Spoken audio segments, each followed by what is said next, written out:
Well, this is the season, of course. Christmas around us. This is so much fun. Right. And we've actually have the writer of this movie, Scott. Incredible. Also an actor. And also from Sacramento. Right here in Sacramento. I love it. Knows Carmichael, knows Fair Oaks, Roseville. She knows all of it. Katie Wilbert, how are you? Hi, I'm so good. Thank you so much for having me. Oh my gosh, we're honored to have you, of course. A local celeb doing big things, writing movies. I felt like I almost started to tear up there a little bit with that one. I got to kind of a little misty in that right eye, started to come down. You got to be proud of what you put together, yeah? Oh, I love this movie. You know, it is a romance. It's about wine, but it's also about celebrating cultural traditions. And the cast is amazing. Nikki and Vic, who are the leads, are just like incredible. And they're so beautiful. And Anna Valine, the director, is unreal. I feel like I lucked out so much with everybody who worked on this movie. We all became fast friends, and I don't know, I'm really proud of it. Love that. That's great.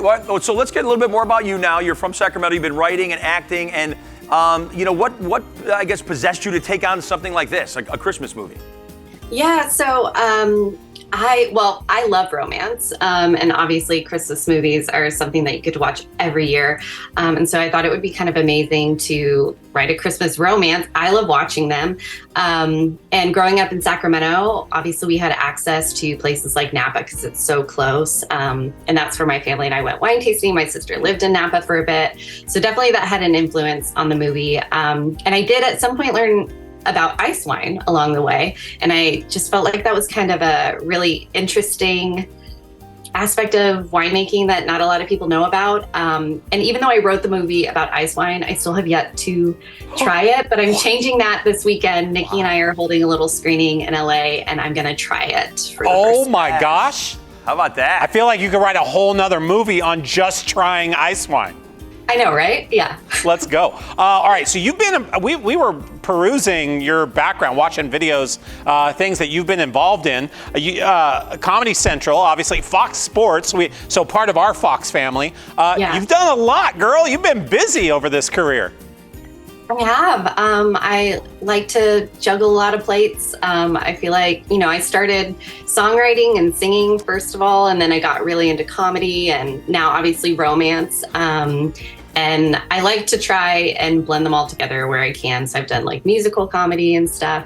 But yeah, now that I'm writing movies, this might be my new favorite thing. So I think I'm gonna keep doing this. Found your lane. I love it. That's cool. And you got to make twists and turns in movies, you know, when you're writing and doing things. And that's what she did. I'm looking at something here that says you kind of broke the mold a little bit on like your typical Hallmark romance. Without giving too much away, how tell us about that. Right. So without giving too much away, normally in these romance genre films, a lot of times a big city girl who's focused on her career will move back home and then stay home with a guy she like just met. Yeah. And I wanted to push back on that a little bit. And that I think is because in my own personal life, I found my dream guy and I get to do what I love. And I think that you can do both. You don't have to like give it all up. And so I did want to infuse that into the script a bit and I think make it a little bit more modern as well. So it still has all the trappings of what you would want in a romance and a lot of similar tropes you've seen before, but I did want to play with that ending a little bit. I love it. Nice. She kicked the guy. Yeah. Since she has a little bit of sports, NFL background, like, you know, when they do the sack and they draw the window and they kick it out, that's what she just did. That's what you just did. Right there. All right, what about other projects? Are there things you could talk about that you're currently working on right now? So I just finished 2 different scripts that are on complete opposite ends of the spectrum. So one is another holiday romance that's a comedy of remarriage, kind of a Sweet Home Alabama, where an ex-husband and ex-wife who haven't seen each other in 15 years work together again, and you know the sparks are still there. And then on the other side of things, I've written a female-driven stoner comedy, which is definitely not rated G, Hallmark appropriate. But I wrote that with my writing partner, Amy Maestri, and she's the funniest person in the world. So that's a really funny project. And you know, I like to always have a lot of things going at once. So I'm really excited about well, talented people can do that. So you clearly are one of them, I'll tell you. Definitely. All right. So, but I need to know, like how do you write these movies? Because currently, right now, I'm writing 5 movies. I just haven't started any of them yet. Because I don't know where to start. In his head, I got he's all these writing ideas. movies. It's amazing that you got into this, though. You're just kind of pumping them out. So, I mean, it's kind of coming easy for you now to write these things?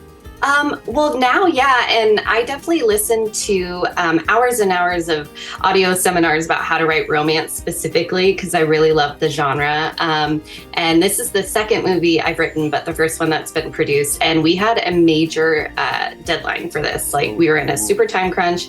I wrote the scene-by-scene outline in a week, which is really, really fast. And then wrote the first draft within 3 weeks. So it was really fast. But, you know, the movie is really personal to me. There's a lot of German traditions in this, and I'm German, and so many of those traditions you see in the movie are from my life. The Spritzgebäck cookies, which are German shortbread, are actually my Oma's real recipe. I made a little Instagram video that shows you how to make them. Oh, there she is. Yeah. And then actually when Nikki McKenzie was cast, she's so amazing. We rewrote her character so that it could reflect her own background. Nikki's Filipino. And so I got to work with her, and she talked to her mom and aunties about their own traditions at Christmas time. Oh, great. And so we were able to actually put a lot of her own personal traditions into the movie. You know, in the movie, she talks about her Lola's roasted lechon, which is a roasted pig, and talks about Noche Buena. And yeah, it's really special and kind of really personal for both. Yes, weaving those things in. Seeing you in your grandma's kitchen was, I mean, come on. Does there get anything better than during the holidays, during Christmas than that? That's what it's all about, right? That's right. Yeah. Well, yeah, I was going to say, good luck to you. I mean, it's so awesome that you can come on and, you know, grace the Studio 40 Live Zoom-a-thon. That's right. Yeah, That's right. Honored to have you. Keep up the work, spinning all the plates, juggling everything. Keep making Sacramento proud. We're honored to know you and have a little time on this holiday. So thank you so much. Yeah. Thank you. Thanks for having me. This is so great. Come back and be in studio with us live next time. That's right. Yeah. I would love that. Okay, yes, great. please. There you go. Perfect. KatieWilbert.com is where you can find all our information. That's where we were surfing. Go on the social, but then make sure you're watching A Vineyard Christmas. Have yourself a glass of wine, maybe some popcorn as well. Yep. While you're watching, watch it a second time. Tell someone else to watch it, and we got it covered. And have a lot of fun. That's right. And I understand she does a good Seinfeld. Oh, What's going on? I don't get it.